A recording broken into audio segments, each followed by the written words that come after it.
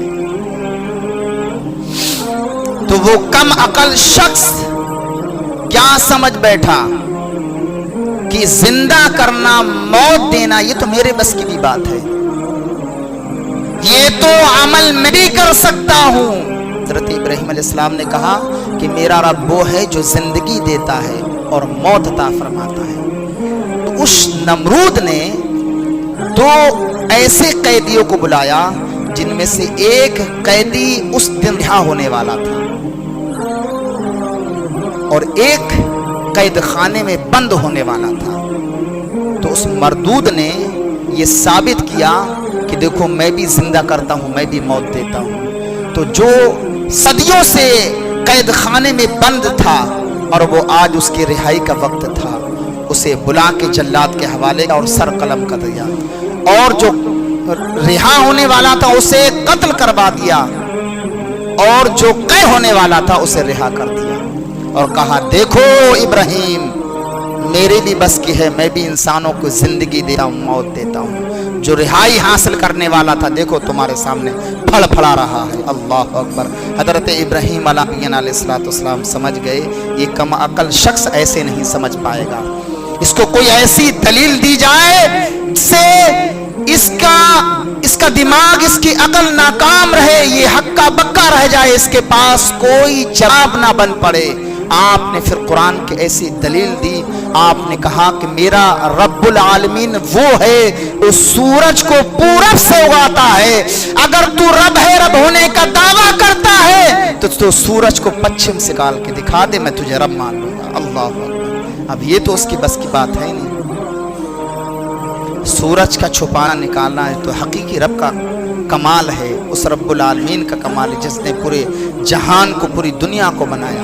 یہ نمرود مردود دنیا میں انسانوں کو تکلیف دے سکتا ہے لیکن سورج پر اس کی حکومت کہاں ہے؟ اللہ اکبر۔ جب آپ نے یہ جواب دیا، بھری مجمع میں بھری سلطنت، اس کی رعایا سب لوگ موجود ہیں، جب اسے لگا کہ اب میری شرم اور میری بے عزتی کا نمبر آ گیا تو حضرت ابراہیم علیہ نبی علیہ السلام کو اس نمرود مردود نے قید خانے میں ڈلوا دیا۔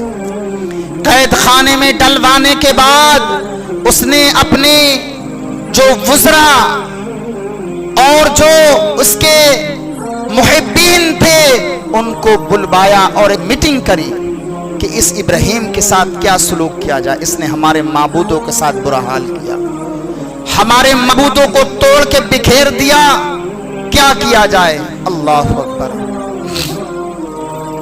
تو اس نمرود مردود کو اس نے کیا کام کیا کہ کہا کہ ان کو آگ میں ڈال کر ان کو زندہ جلا دیا جائے، یہی کا ان کی سزا ہے۔ اللہ اکبر۔ حضرت ابراہیم علیہ نبی علیہ السلام سے اور بھی گفتگو ہوئی۔ نمرود نے کہا کہ تم نے ہمارے معبودوں کے ساتھ ایسا سلوک کیوں کیا؟ تو اب نمرود کو آپ نے اسلام کی دعوت دی، کہا کہ مجھے کیا معلوم کہ تیرے معبودوں کے ساتھ یہ حال کس نے کیا، ہو سکتا ہے کہ جس کے پاس اسلحہ برآمد ہوا ہے، یعنی ان بتوں میں جو سب سے بڑا بت ہے، ہو سکتا ہے اسی نے یہ کام کیا ہو۔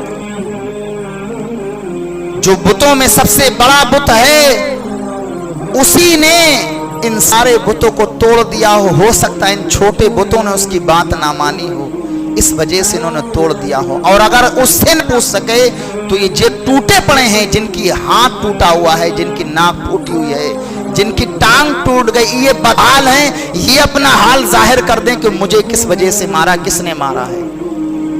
تو نمرود اور آگ ببولا ہوا، سمجھے، اور غصے میں آ گیا، کہا ابراہیم تمہیں معلوم ہے کہ یہ بت بولتے ہیں، یہ سنتے نہیں ہیں، تو آپ نے اس نمرود کو بھی اسلام کا پیغام پہنچایا ہے۔ اے نمرود سن، جب یہ بولتے نہیں ہیں، تیری بات سنتے نہیں ہیں، اپنے جسم سے مکی ہٹا نہیں سکتے، جو تو نے خود اپنے ہاتھوں سے اس کو تراشا ہے، تو ایسے معبود نے باطلا کہ تو کیوں عبادت کرتا ہے جو تیرے سنتے نہیں ہیں، جواب نہیں دیتے؟ تو اور آگ ببولا ہو گیا۔ پھر نمرود نے حکم دیا کیا کہ 30 گز لمبی اور 20 گز چوڑی 4 دیوار پتھر کی بنی جائے۔ اللہ اکبر۔ چاروں طرف سے دیوار اٹھائی گئی پتھروں کی، اور ہر کس و ناقص، ہر شخص کو حکم دیا کہ سارے لوگ اس میں لکڑیاں جمع کریں، اور جو بھی اس حکم کی نافرمانی کرے گا تو ابراہیم کے ساتھ اس شخص کو بھی آگ کے اندر، دہکتے انگاروں کے اندر پھینک دیا جائے گا، ڈال دیا جائے گا۔ اللہ اکبر۔ حکم پاتے ہی سارے لوگوں نے لکڑیاں، گانتوں میں آتا 1 مہینے یا 3 مہینے مسلسل لکڑیاں اس میں ڈالی گئی۔ جب وہ 4 دیواری لکڑیوں سے پر ہو گئی، جنگل سے کاٹ کاٹ کے ہر شخص لاتا، عورتیں، بوڑھے، بچے، نوجوان سے لاتے۔ جب وہ لکڑیوں سے پوری 4 دیواری بھر گئی تو اس میں آگ لگا دی گئی۔ جب آگ لگا دی گئی تو اس کی لپٹیں آسمان سے باتیں کرنے لگیں۔ اب جب آسمان سے باتیں کرنے لگیں تو نمرود نے کہا کہ اب اس دہکتے ہوئے انگاروں میں ان کو پھینک دیا جائے۔ اب 30 گز لمبی، 40-20 گز چوڑی، اتنی اونچی دیوار، اس میں ڈالا کیسے جائے گا، کیسے پھینکا جائے؟ اللہ اکبر۔ تو اس وقت شیطان ابلیس آیا، اس نے مشورہ دیا کہ ان کو منجمیق کے ذریعے پھینک دیا جائے، بڑی آسانی سے اس کے اندر یہ چلے جائیں گے۔ تو منجمیق آپ جانتے ہوئے، جو لوگ دیہات سے تعلق رکھتے ہیں، کہ جب پانی لگانا ہوتا ہے تو 2 رسی، ایک جو پلا ہوتا ہے اس کو ہماری طرف پلا بولتے ہیں، چھپریا بولتے ہیں، آپ نے دیکھا ہوگا، ادھر رسی باندھتے، ادھر رسی باندھتے، 4 رسی باندھ کے تو پانی اس طرح سے 2 ادھر آدمی، ایک آدمی ادھر کھڑا ہوتا ہے، ایک ادھر آدمی کھڑا ہوتا، ایسے پانی لیتے اور ایسے الچھ دیتے، وہ دور تک چلا جاتا، اس کو منجمیق بولتے ہیں۔ یا یوں کہہ لیجیے رسی کا بنا ہوا ہوتا ہے، جب بھی کہیں دیہاتوں میں، کھیتی میں کوئی جانور فصل خراب کرتا ہے تو اس کے اندر ڈیلا اور ایسے سے گھما کے پھینکتے ہیں تو وہ کافی دور چلا، اس کو کہتے ہیں اردو میں منجمیق۔ کیا کہتے ہیں؟ اس کو منجمیق کہتے ہیں۔ تو شیطان ابلیس نے مشورہ یہ دیا کہ ان کو منجمیق ذریعے پھینک دیا جائے۔ تو حضرت ابراہیم علیہ السلام کے ہاتھ پیر کو باندھا، اور باندھنے کے بعد اس منجمیق کے اندر رکھا۔ ہم جبریل امین بھی آئے اور کہا اے اللہ کے نبی کوئی حاجت ہو تو بتاؤ۔ آپ نے کہا تم سے کوئی حاجت نہیں۔ تو کہا جس سے حاجت ہے اس سے پوچھو، کہ میرا رب سب دیکھ رہا ہے، اسے سب ظاہر ہے۔ اللہ